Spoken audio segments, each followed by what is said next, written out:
What's going on YouTube? It's Deej, back again with another video, and today we're continuing my updated 3-round mock draft. This is the second round portion of the video. Tomorrow will be round 3, but if you missed yesterday's round 1 video, we did have some trades, so just in case you're confused about why the draft order is altered, I'll try to hit on that in today's video, but no guarantee that I do remember to call it out. Be sure to go back and check out yesterday's round 1 video. Before we get started, I want to go ahead and showcase the best players still available on the board, but also want to ask you, if you enjoyed today's video, be sure to hit that like button. It seriously helps me and the channel out a ton. And if you're new around here, want to see more football content like what you saw today, be sure to hit that big red subscribe button. And the most important thing you can do, leave your thoughts down below in the comment section. Who's your favorite team? And do you like the pick? Do you hate the pick? Either way, let me hear why down below in the comment section. As long as you're not a dick, I will respond to just about every comment, and I do read every single comment. So be sure to leave your thoughts down below in the comment section. And also, let me hear it. Like, who should have gone in the round 1 video? I'd love to hear who you think I'm crazy for having available here on the board still. That's kind of a fun component of this as well. But we start with the Pittsburgh Steelers drafting Cam Smith. So typically I've gone corner, then offensive tackle. But here it's just the inverse. We go Anton Harrison at 17 because the tackles start flying off the board. Cam Smith lingers, but you're getting a guy who solid size, 4.43 speed is good.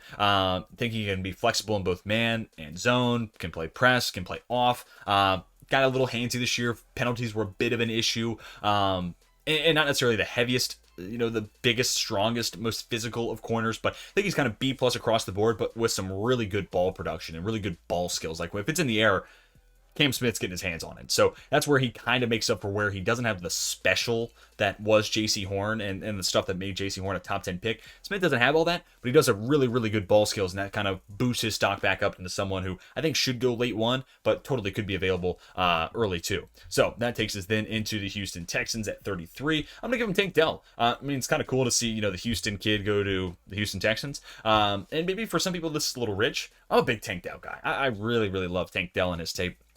Also at the Super Bowl, at the Senior Bowl, and he was just giving DBs fits. Like, they could not handle him at the line of scrimmage. Also, an abundance of long speed, can play inside, he can play out. He's been a volume wide receiver in an offense at Houston, north of 100 catches, almost 1,400 yards last year. So I think he can kind of fill that Brandon Cooks role where, yeah, he's that over the top speed, but he's also kind of the best guy and the person you want to be giving the most targets possible to. You have Robert Woods there. You have John Metchie III coming back, hopefully from leukemia, and then hopefully Nico Collins shows some more this year. But I think in the time being, Tank Dell can be that Brandon Cooks replacement and potentially the #1 target in this offense. Love his route running. Good hands, can be used as a gadget weapon. Really, there's almost no excuse for him not to be a big part of your offense because he can do so many different things. Next, Arizona at 34. We've been hearing some first-round hype for Mazi Smith, so I want to get him a little bit of recognition here. Didn't quite get him in the first round because I'm not there personally. I like Mazi, but not that much. And I've actually just put out my interior defensive line rankings earlier this week. And he was in my top 5. And, if you're talking strictly, nose tackles, he was number 2 right behind Keanu Benton, who I really, really like. But here for Arizona, it's like they need trench help. And specifically, like, that defensive line is putrid right now. No real answer there at nose tackle, so I think Mazi Smith, plug and play starter there. High-end athletic traits, #1 on Bruce Feldman's freak list going back to the preseason. So there's a lot to like about Mazi Smith, and a little bit of pass rush juice there. Didn't fully take a full step forward, really, I think, this year. Saw moments of it. There's some games, but I do think year over year got better as a run defender, and that's the trajectory I'm really focused on here. And then hopefully you unlock a little bit more as a pass rusher, which, that's why teams are thinking about him as a first rounder, because he may not have the floor of Keanu Benton, but he could possibly have a higher ceiling, and I recognize that even as someone who likes Keanu Benton. And I think if you're the Cardinals, try to address the trenches. This is like a 2-year retool, fix the offensive line, fix the defensive line, and I think Mazi Smith is a step in the right direction. Then we get to the Indianapolis Colts at 35, and this is similar but different from last week. Quarterback, then corner. Last week it was Cam Smith. This week it's Kelee Ringo. And hey, you move on from one of the best man press corners in football and Stephon Gilmore of the last decade. And let's go add a guy who has very similar skill sets in Kelee Ringo. 4'3", 640, a long arm, 6'2", has the makings of being that man press guy. Now, granted, I know it's Gus Bradley back as a defensive coordinator, so you're talking pretty much only cover 3, which I also think Kelee Ringo is a really interesting fit in that because he can play at the line of scrimmage, he can play off, good athletic ability so he can break on the football, long arms so he can get his hands into receiving pockets. Like, he fits a lot of the same stuff you want in that cover 3 heavy defense too, while also giving you the ability of, like, push comes to shove, we need a stop, this guy can go one-on-one with their team's best wide receiver and come up with a big stop for us, which you really can't put a price tag on that. Next up, the Los Angeles Rams at 36, and I think I've made this pick a lot, so I do apologize for beating this pick to death, but I do think Will McDonald was available here. He would be the highest ranked edge rusher I have. So for the Rams, the team that needed edge rusher when they had Leonard Floyd on the roster, and now he's gone. So the need becomes that much more glaring in my opinion. And also this team, especially on defense, it feels like they're just going to go best player available, because that's the side of the ball that's been kind of tearing down.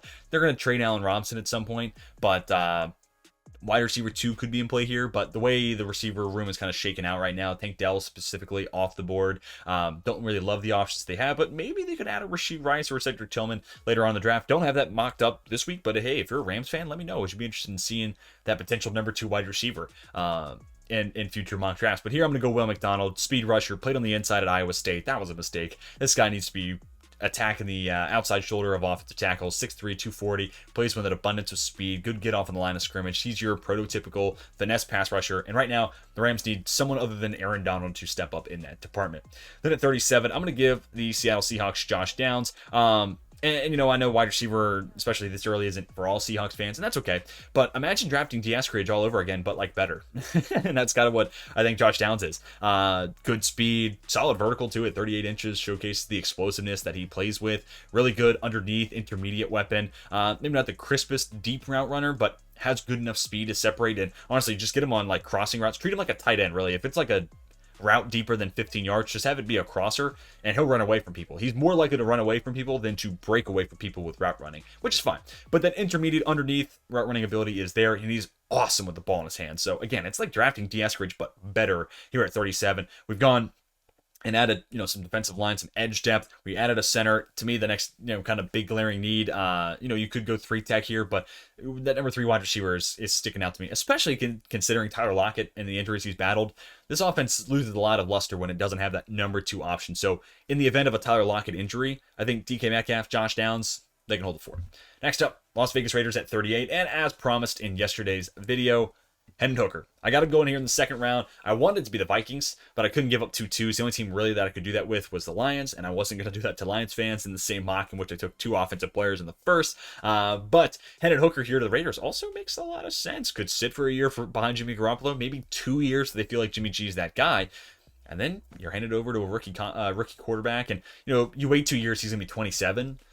Not ideal, but quarterbacks are playing longer than they have been in, you know, decades past. So having him start at 27 and seeing if he can roll for 10 years isn't out of the realm of possibilities. But yeah, I mean, long-term quarterback is a question mark right now, and we didn't get the chance to draft any one of those top 4 early on. So have him take QB5, Hendon Hooker, sit for a year, let him continue to rehab, learn the offense, and maybe he's a starter year 2, and then Jimmy Garoppolo is his backup, or maybe it's another year of Jimmy G and Hendon Hooker backing him up, and then by year 3 of this rookie contract, we get to see what Hooker's all about. But nonetheless, I don't rule out quarterbacks still being in play here. I do want to note, Dave Ziegler, the Raiders GM, was apparently the first person to talk to Anthony Richardson at his pro day. So I've been saying for a while, I don't think it's likely that they pay Jimmy Garoppolo and trade up to 3 to get a quarterback, but maybe, just maybe, it's not impossible, which that would be really, really interesting if the Raiders did opt that route. Next, Carolina Panthers. Let's give them some edge help here. Let's go Felix Anudike-Uzomah. And if you've been around the channel for any length of time now, you know I've been wanting to add a bulkier, more physical, power pass rusher on the other side of Brian Burns. But in this case, I was like, forget about it. Let's just have some fun here. Maybe the bendiest edge rusher in this class, Felix Anudike-Uzomah, coupled with one of the best get-offs and most explosive first steps of the edge group this year. And because he's so explosive, you know, force equals mass times acceleration, his acceleration off the line of scrimmage is so lethal that he actually has a little bit of that force factor, and he can play with some strength and get into the chest of offensive tackles. So it's not necessarily his calling card, but it's a little something he can sprinkle in there. But really, it's the speed, it's the bend, and you already have one of maybe the best finesse bend speed rusher in the league in Brian Burns. So Brian Burns on one side, Felix Anudike-Uzomah that's potent. Now, you might get pushed around in the run game. You face some wide zone blocking teams. That might be a bit of an issue, but let's address that problem when we get there. It's more important to get to the quarterback, and, FAU plus Brian Burns could be a nasty 1-2 punch. Next up, New Orleans Saints. As noted in yesterday's video, I am going to go to defensive line here. Keon White just kind of screams Saints type here. 6'5", 280 plus pounds. He's that size, speed athlete that they like and that they covet. But here they don't have to trade up and give up a future first-round pick like they did for Marcus Davenport. They just wait till the second round. Keon White falls in their lap. He's this, former, tight end, converted to a defensive lineman, an edge player, and I feel like he's still kind of learning the ropes, but already a pretty good run defender. I do think you're getting that impact right away. So where we talked about Kalijah Cansey being the pick yesterday as the first rounder for the Saints, and his, awesome get off and his pass rush profile, but didn't talk about his run stopping deficiencies for a reason, right? Because that's a clear weakness. Complete opposite here. Keon White is a work in progress as a pass rusher, but gives you some immediate juice as a run defender. So a really interesting blend of defensive line talent brought in here. One with a drastically different strength and therefore drastically different weakness than the other, but addressing edge, addressing interior defensive line, things that the Saints always like to be deep and have a healthy rotation at. Then here at 41, so the Titans, again, this is one of the teams affected by our trade in yesterday's video. We did have to move up 5 picks. Again, I don't really think it's super likely that they do that, but it is interesting to think about, and I do think that's one way to really slingshot this retool into a really competitive state, and then have Will Levis go toe-to-toe with Trevor Lawrence for years to come. If Levis works out, that becomes a really awesome rivalry, and I'm just going to kind of double down on that. Levis has got a big arm.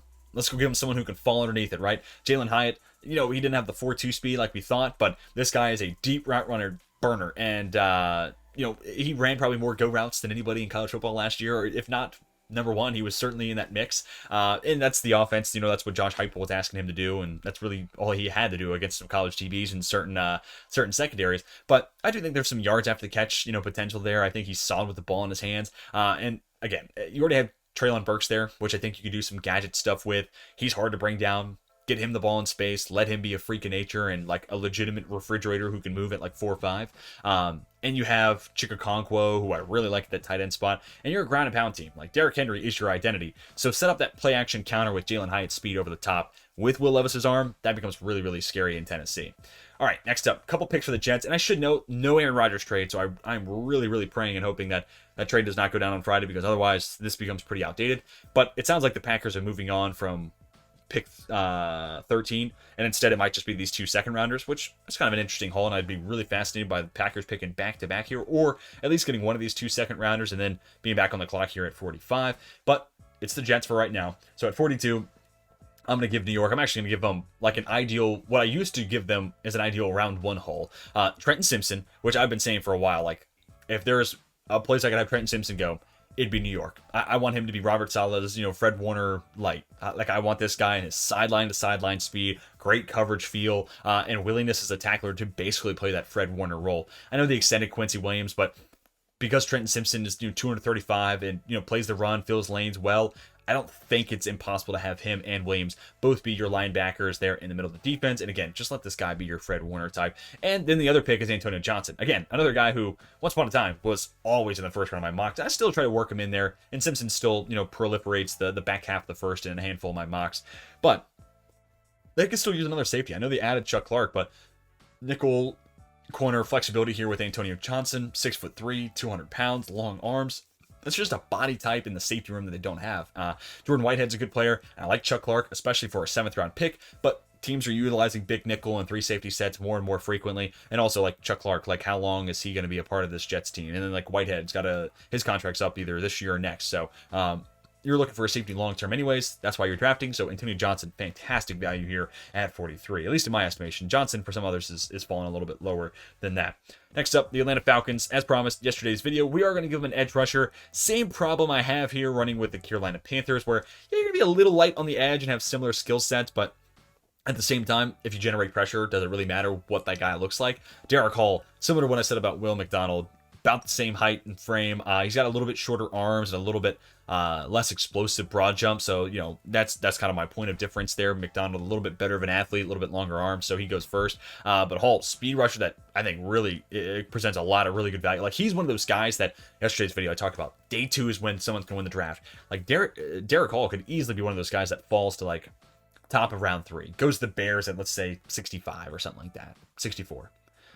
Dude, that's an insane value. That's an absolute steal. He doesn't fall that far here, but even for Atlanta, like pairing him up with Arnold Ebiketie, you already have D'Angelo Malone. Like, all of a sudden, it feels like you have a really solid rotation. Oh, on top of drafting Christian Gonzalez to be the running man with AJ Terrell, and you have Jesse Bates and Richie Grant in the safety room. That secondary is going to make the pass rush that much better because guys aren't getting open. So adding Derek Hall as that second fiddle to Arnold Ebiketie, and really, he should be the first fiddle, and Ebiketie ideally then becomes that secondary guy. But like Hall's tape a fair amount, good speed rusher, finesse type, you know what you're getting, could add an inside counter onto that, but right now you know what you're getting, and the Falcons need another edge rusher, so Hall, I think, presents some pretty good value here at 44. Next, the Green Bay Packers at 45. I'm going to give them Dalton Kincaid. You see a lot of mocks where Kincaid goes 15 to the Packers. So certainly not out of the realm of possibility. If you're a Packers fan and you're yelling at me for not taking Darnell Washington, it's okay. I'm just going to basically have where Washington goes be the inverse then, if you want that to be Washington here instead of Kincaid. I get the blocking appeal, but also this team could use one more intermediate middle of the field weapon and a big time upgrade over Robert Tonyan. And Kincaid is a really dynamic weapon, good athlete, really special after the catch, hard to bring down. He plays like a tank. Good route runner, soft hands, does a lot of what you want out of a tight end. And like first year as a starter for Jordan Love, first full season of starting. Let's give him an easy pacifier. Let's give him that safety blanket here in Dalton Kincaid. Plus it's Kincaid working in the middle of the field. Christian Watson explosive, doing a lot of stuff. Romeo Doubs is a kind of a precision route runner, gets open, hopefully can shore up those hands here going into year 2. And all of a sudden, if things work out, that 3 becomes a really solid pass core around Bryce Love, or Jordan Love, Bryce Love. I don't know who that is. Jordan Love. Next up, New England Patriots at 46. They get an absolute steal here in DeJuan Jones. Floated his name out a couple times in yesterday's first round video, but like he could go here, he could fall here, and maybe he's the pick here. But here he falls all the way down to 46. And again, I have nothing against DeJuan Jones. I like DeJuan Jones. And this isn't necessarily the perfect fit because, like I said yesterday, I think in a perfect world I could have him in an offense where you have to rush contain and you're buying him more time to get his mitts on you. So a team like Chicago, which I know they run a zone blocking scheme. And I don't know if Jones is quite the athlete for that, but stick with the point here. You can't rush Justin Fields, Lamar Jackson, some of these mobile quarterbacks the same. And maybe that's part of why the Steelers feel like they're kind of in on DeJuan Jones because Pickett has sneaky mobility. Anyways, getting back on track here. All those things I said about those guys, Mac Jones is not one of those. So people are going to legitimately rush against DeJuan Jones, therefore shrinking the window in which he can get his hands on you. But when he gets his hands on you, lights out. The play's done for you because this guy is as strong as it gets in this class, has super long arms. Pair him up with Trent Brown, that becomes a really interesting duo. I guess Trent Brown will have to stick over at left tackle. Less than ideal, but he's the best tackle. Him being DeJuan Jones here. Jones is the best tackle available here, so you play the board, play best player available, and Jones, I think, presents awesome value. And then Riley Reiff becomes this really cheap swing tackle fill-in guy, or maybe he moves back to left tackle, and you let him and Trent Brown sort it out and figure out who's going to be the starter. Brown's getting more money, so I'd rather see him play if I'm a Pats fan, but Jones plus Trent Brown becomes a really interesting tackle duo and at least gives you one of those pieces long term. Like DeJuan Jones could be a tackle for the next 5 years. Don't know how much longer Trent Brown's playing. Don't know how much longer Riley Reiff's going to be there. He's actually only on a 1-year deal, so logic would say 1 year for Reiff, but nonetheless, Jones here gives you an answer immediately, but also gives you a long-term answer in New England, at least at one of those 2 tackle spots. Then at 47, I'm going to give Cody Mauch to the Washington Commanders here. Steve Avila would be the higher-ranked interior offensive lineman here, but maybe Mauch could play tackle, so I'm kind of thinking left guard, and then maybe could be a Charles Leno replacement at left tackle in like 2 years' time. I'm not so sure he'll ever really get that polished as a pass blocker, but really the point of differentiating here, again, I have Avila ranked higher, so don't mistake this as me saying Mauch is better than Avila. I think Ron Rivera wants to pound the rock. Like he's starting Sam Howell this year. Like he wants to be a ground and pound offense and lean on his defense. It's kind of like what they did when they started to flirt with being a playoff team last year. Like that's what they want their identity to be. And Cody Mauch much more fits that. Avila to me one of the best interior offensive linemen from a pass blocking perspective. Not that he's bad as a run blocker, but Cody Mauch when he is pulling and if you're a defender and Cody Mauch's got his sights set on you, just go down, just because it's going to hurt. Like that dude is looking to inflict harm and on the move. He is a very, very special and interesting prospect. Still work to be done as a pass protector, like I said, but I think he is more akin to what Ron Rivera wants to have as an interior offensive lineman. Focus on the run game. We'll figure out the pass blocking side of it in a little bit, but this is your Andrew Norwell replacement at 47. Next, Detroit Lions, and as promised, we are going to go defense here. We went offense heavy yesterday, but maybe a name that, people are maybe haven't been seeing a whole lot of second round mocks. I think he's been in a lot of other people's second round mocks, but for me, Gervon Dexter's primarily been someone who goes round 3, pretty early round 3 of late. But I don't want to rule out the possibility he goes round 2, like 6'6", 310. Like, you put that monster, that legitimate. That's an unbelievable frame, and also really good movement skills to go with it. Like, there are not people 6'6", 310 that move the way Gervon Dexter does. So really interesting prospect. Flashes a pass rush upside, but harkening back to my original point here, you put him next to Aiden Hutchinson, and next to him is Lee McNeil. Man, that defensive line gets really, really scary. And then Gervon Dexter is already a pretty good run defender. He has shown that he can do that at Florida. So he's a little bit of run game reinforcements for Lee McNeil, who I think more of his upside comes as a pass rusher. So Dexter is that, a little bit of reinforcements in the run defense game, where the Lions defense definitely needs a lot of help. But also the upside as a pass rusher. And because he's got Hutchinson, he's got McNeil, he's got Houston, he's still got one of the acquirers there. I think Dexter can have a year or so. Like, those other guys are the primary, force of that pass rush. And then Dexter, maybe going into year 2, has it click. And then this defensive line gets absolutely terrifying to face. So I'm looking ahead. We're going to go corner at 55. So again, we are going to go defensive focus the rest of the way for Detroit. But here's your 3-tech, your DN that I think you could pair up between Hutchinson and McNeil. You're going to get a pretty good run defender, but also a lot of interesting pass rush upside. Again, 6'6", 310. The way he moves, that is someone that's going to go relatively high. And that's why, I've been having him in the 3rd round, but I think that's my look at it versus like the NFL seeing a guy who, again, is a monster human being with pretty good movement skills. He's going to go earlier than what I have been mocking previously. Next up, Pittsburgh Steelers at 49. I haven't had this happen yet, which is kind of amazing. Jack Campbell wears black and gold, or black and yellow really at Iowa, but could he don the black and gold for Pittsburgh? And, look, I know they signed Cole Holcomb. That's cool. Lighter, smaller, more coverage specialist guy. And then Eladen Roberts, who that's a 2-year deal, but with the guarantees, it's kind of a 1-year deal, and if you're a nice story or good enough or whatever, we'll bring you back for year 2. But they can get an upgrade over Eladen Roberts, right? And is Jack Campbell kind of like not the same mold, but better and younger? And Roberts is cheap, but 4 years worth of being cheap here in Campbell. So I think this is a really interesting fit. I think he's going to go somewhere in the top 50, so we just sneak him in there. Just saw my off-ball linebacking rankings, and if you didn't, definitely go back and check it out. But he was my number 2 off-ball linebacker, right behind Trenton Simpson. He's the one linebacker we talked about in that video that is both as tall and weighs as much as Anthony Richardson. So he is a very unique and kind of a unicorn of these linebackers, but also like 64th percentile 40 time, which isn't anything normally I would talk about. But when the whole perception around Jack Campbell has been he's slow and unathletic, that's not a bad mark. And then 95th percentile 3-cone. I want someone with that type of lateral movement and read and react skills. That's why this guy is such a good run defender, because find ball carrier, locate ball carrier, go get ball carrier. And he does it all in such a fluid motion. And the ability to change directions like that is paramount for that position. So love the idea of him going to Pittsburgh. As a Steelers fan, I am absolutely here for this because he does feel like a big time upgrade over Eladen Roberts. But that takes us then to the Tampa Bay Buccaneers. And at pick 50, I'm going to give him a running back. Yep, I'm pretty much good to give the Bucs a running back somewhere in these mock drafts because I do think they can get better there. And it's a loaded running back class. I'm always trying to find a spot to talk about these names. Jahmyr Gibbs this whole cycle has been my running back too. I think he could go in the 1st round. That's why yesterday I even kind of played around with the idea that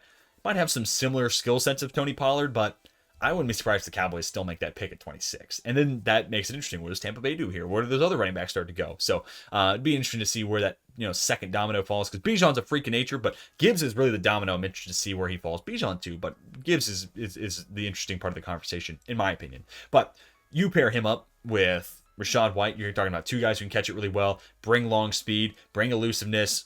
I mean, home run ability out of both of them. Yeah. And also, I just think Jahmyr Gibbs is better than Rachaad White. So I don't want to paint this as, man, that's a special committee.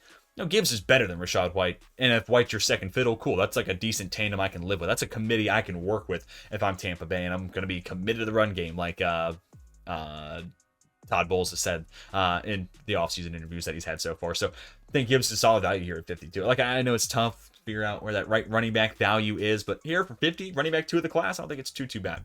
Then we get to Miami at 51, and this is where I'm going to have Darnell Washington come off the board. This is just the perfect, almost George Kittle type of guy to add into that offense if you were Mike McDaniels, right? Awesome blocker, great movement skills, big frame at 6'7", 265, and then untapped potential as a receiver. So I'm not saying he's going to be George Kittle because Kittle's an awesome receiving threat. Like, he's one of those tight ends that is one of the best in the game, specifically as a receiver, and then his blocking is like a plus. You're drafting Washington for the blocking and the movement skills that you can do with it, and in that wide zone blocking scheme, man, Washington could be scary good. And that run game gets scary good. And Jeff Wilson, Raheem Mostert, they're smiling from ear to ear if this is the pick at 51.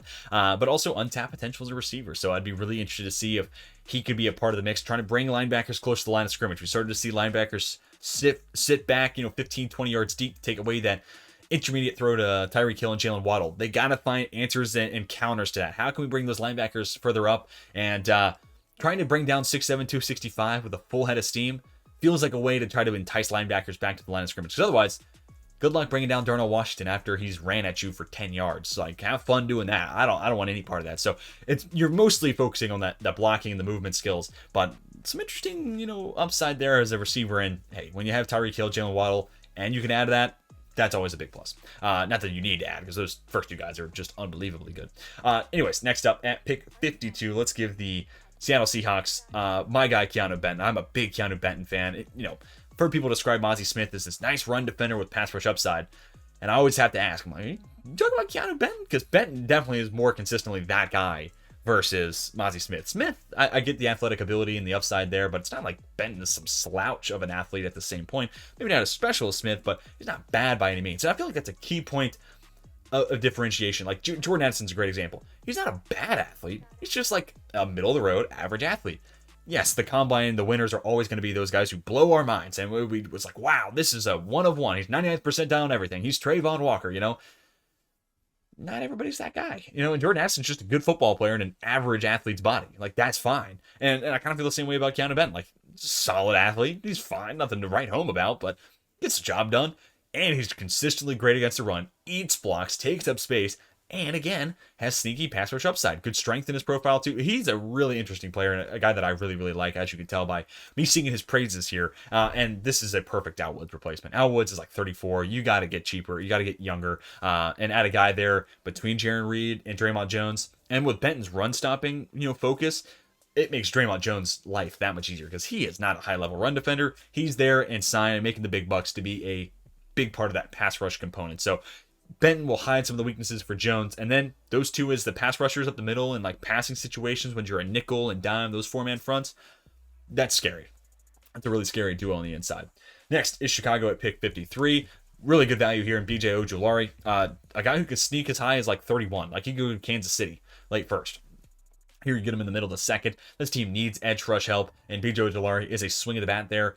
Typically a 4'3", so maybe the 6'2", 248-pound edge isn't really what they're looking for. Maybe they lean towards Isaiah Foskey, but I made Foskey the pick last week if memory serves. So again, want to change it up. Don't want to show you guys the same video week in and week out. But Ojulari, a really polished pass rusher too. Yes, he wins with speed and finesse and will attack outside shoulders, but he's gained that inside counter. He knows how to play chess against an offensive tackle, which is really, really special. Yes, he's light. He's not going to do much against the run, which leaves a lot to be desired there. And I think Chicago's already they don't really have that mean, run stopper there in the middle of the defense that, like Seattle, like Keanu Benton can help keep Draymond Jones clean.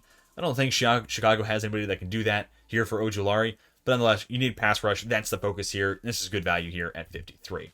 Next, the Chargers at 54. Let's give them a tight end here, Luke Musgrave. So one tight end goes in the first, 3 go in the second. And it could play out like that, but it could be 2 in the first, 2 in the second, maybe even 2 in the first, 3 in the second. This is a good tight end class. And these guys are going to fly off the board. Musgrave's a good athlete, good route runner, soft hands. Missed some time this past season at Oregon State, but the games we did get to see, he looked the part. At Senior Bowl, he looked the part. Didn't have as maybe illustrious and as jaw-dropping a combine as people were hyping up, but nonetheless, he is a more dynamic athlete than Gerald Everett at this point in his career. And, they brought back Donald Parham, but I think you can do more with Musgrave while also having him be 6'7", 250. Parham 6'7", or excuse me, let me try that one more time. Musgrave, 6'6", 250, and then Parham is your 6'7" guy, but again, not nearly the movement and fluidity as a route runner that Luke Musgrave has. So adding one more weapon. We add speed with Zay Flowers. Now we're getting faster at the tight end room as well with Luke Musgrave. Now back to the Detroit Lions at 55. I'm going to give them what would be a really interesting player in that defense, Julius Brents. Now, I don't know if he's really the man press guy that Aaron Glenn would probably lean towards, but Emmanuel Mosley's on a 1-year deal. Chauncey Gardner-Johnson's on a 1-year deal, and therefore Cam Sutton could be sliding inside in a year's time. Jeff Okudah, I'm right now having a hard time thinking that they're going to pick up his 5th-year option. So, yes, they've done a lot to address corner, but in a year's time, we might be saying the same stuff about Detroit. Like, oh, what are they doing at corner? What are they doing at corner? Where are they going to find answers? It's the draft. It's this. Or they could go ahead and draft, with a year or two in advance, and then, makes that offseason in a year's time a little bit easier to address that position. You can do the same thing. Bring back a Mosley. Maybe extend, figure out, franchise tag Jeff Okudah. He does take that step forward. But Julius Brents is 6'3", runs mid 4.5s, which I know isn't anything crazy, but when you're 6'3", it's plenty. And he has 34-inch arms, same arm length as Joey Porter Jr., which people are saying, his arms go down to his feet. Well, say the same about Julius Brents, and he's a half-inch taller, and then a 6.63 3-cone.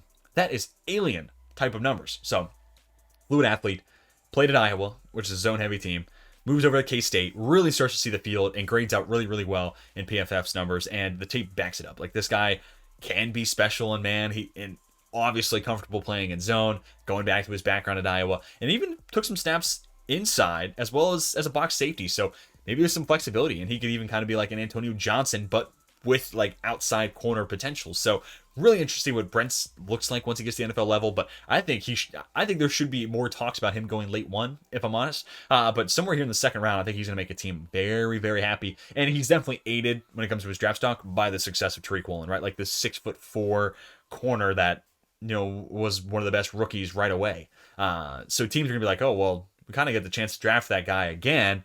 Doesn't run 4.29, but he's also got multiple years playing the position at college at 2 different schools, a little bit more polished. Let's take a chance on Brents. And for the Lions, it's like, hey, could be an answer now, but also in a year's time, maybe you don't have Mosley, maybe you don't have Okudah, maybe you don't have Chauncey Gardner-Johnson, and we're looking at the cornerback room saying, wow, it's a weakness again for Detroit. Brents could help soften that blow. Next up, Jacksonville Jaguars at 56. I'm going to give him Jamie Robinson here. This could be nickel corner right away, which I think that is kind of what I'm focusing on here. And again, yesterday I was like, man, if Brian Branch is there at 24, I would love to see that be the pick, but wanted to change it around for this week's mock and do something a little different. Made that pick plenty of times before. Jamie Robinson can be that immediate nickel, but also in a year's time, be that replacement for Rayshawn Jenkins. He had a pretty even split at Florida State, playing free, strong, and nickel, so I love that versatility. Solid size, solid combine. Again, nothing gaudy, but he's at least average athlete and can stick at the NFL level. So big fan of Jamie Robinson. He's been one of my guys throughout this entire cycle, and I think gives you an immediate starter now in the nickel, but then eventually could become that strong safety. And also, no guarantee Andre Cisco's a hit either. Like, you could be talking about this team needing a couple safeties in a year's time or 2 years' time, and Jamie Robinson can help soften that blow as well. Same thing we talked about with the Lions just a moment ago. Then at 57, I'm going to give the Giants Joe Tippmann. I mean, there's talks about them taking Tippmann at 25 or John Michael Schmitz 25. So to get Tippmann at 57 here is supremely good value. And it's, I'm not crazy about Josh Zudo at left guard, but center's the last spot on that O-line where I think the Giants really could stand to find an upgrade. And again, Tippmann here, fantastic value. He might be the best moving center in this class. I think there's that argument to be made. I mean, Weipler and John Michael Schmitz both move well. Maybe Weipler's slightly better than JMS, but I think Tippmann might have them both beat. He didn't test the combine, so we don't have like testing numbers to put this to bed. But you just look at his tape, and he's awesome on the move. And what's crazy about that is, like, Whippler's barely over 300 pounds, and he's like 6'2", 6'3", and then John Michael Schmitz is like 6'3", and again, like just over 300 pounds. Joe Tippmann's 6'6". Like, this is a big, tall guy, and he's much more in that Creed Humphrey type of mold, but with, again, awesome, fantastic movement skills. So, nonetheless, getting back to the Giants here, it's the last position that they really absolutely need to address on that offensive line. Again, I think they can get better at left guard, but let's go ahead and dress center, give Azuto another year, and I think Tippmann, again, fantastic value here at 57. Next, Dallas Cowboys. Hey, how about a fourth tight end here in the second round? Sam Laporta. We go defensive line, get some potential run game reinforcements with Brzee, and then let's go ahead and get a pass catcher. Let's find a Dalton Schultz replacement. I know they like the guys that they already have there, Hendershot, and the other name's escaping me, but there's another young tight end that I know they have some positive feelings for. But Sam Laporta could also just guarantee that they like one of these three guys, right? Really good athlete, fluid route runner, soft hands, big part of the Iowa offense, just feels NFL ready. And it could be someone who's in the mix there with Jake Ferguson. That's the name that was escaping me. Ferguson, as well as Hendershot. So put him in the mix there, and then two of those three guys, the best two play. And it's as simple as that. Let's keep a great ecosystem, if all possible, around Dak Prescott, right? You got Brandon Cooks in this offseason. Now let's find that Dalton Schultz replacement. And I think Laporta could certainly, him with those other two guys, could help be the aggregate that replaces Schultz. Next is the Buffalo Bills, and I'm going to give them Steve Avila here. For a team that passes as much or more than any team in the NFL, Steve Avila kind of feels like the perfect guard for them to draft, and if they took him at 27, I'm not batting an eyelash. I like that fit a lot. You know, I know some people have kind of cooled on Avila, and he's not getting first-round hype like he was maybe a month or two ago. I still love me some Steve Avila. So get him here in the late second is supreme value. And Roger Saffold was a failed experiment. Let's get a plug-and-play left guard and Steve Avila. They also have Connor McGovern, so I'm kind of assuming McGovern's going to be my right guard replacement, upgrade over Ryan Bates, and then maybe give another offseason or two. He could be your Mitch Morse replacement at center because he has that flexibility. But Avila even has that flexibility too. So maybe he serves in a year, maybe 2 years' time as the replacement to Mitch Morse. So can help you now, can help you long term. Those are my favorite types of picks. Next up, Cincinnati at pick 60. Let's give him Sidney Brown. I'm kind of surprised I've never mocked this before. They don't have a third round pick, so sorry, Bengals fans, because of the trade up yesterday to get Michael Mayer. No third round pick in tomorrow's video, but I do hope you come back and check out the video to see what might have been there for Cincy at 95. But nevertheless, Sidney Brown, this is a box safety, right? Like, I think Dax Hill is going to play free. You have Nick Scott there, which he can do a lot of different things, and I like this team having 3 safeties, if I'm honest. And drafting Sidney Brown here at 60 feels like a really solid spot to draft him at, really good value. And then you're just basically buying yourself insurance. If Nick Scott gets hurt, it can be Dax Hill and Sidney Brown. Or if Nick Scott just doesn't play well, or if you want to move him to the nickel because Mike Hilton got hurt, then you have that flexibility with these pieces as well. So Sidney Brown is about as thumper gets, a little bit shorter, a little bit stocky, but he is yoked to the brim, had a good combine, and a hard hitter, and just a big part of that Illinois secondary. You know, him, Devon Witherspoon, a big reason why the Fighting Illini defense was, you know, something worth watching this past year. No disrespect to Illinois fans out there, but not a program that is often watched. But because of Witherspoon, because of Brown, they become a really fun unit. And again, you lose strong safety in Von Bell. I think Sidney Brown can do a lot of those same things. Okay, we got, 3 more picks to go here in the second round video. So we kick it over to Chicago at 61. A little bit of a different pick here. I'm going to go with Tyreek Stevenson. Matt Eberflus plays, a lot of cover 2. He mixes it up, but a lot of cover 2. So therefore, corners are pressing at the line of scrimmage and sitting in that, squat zone.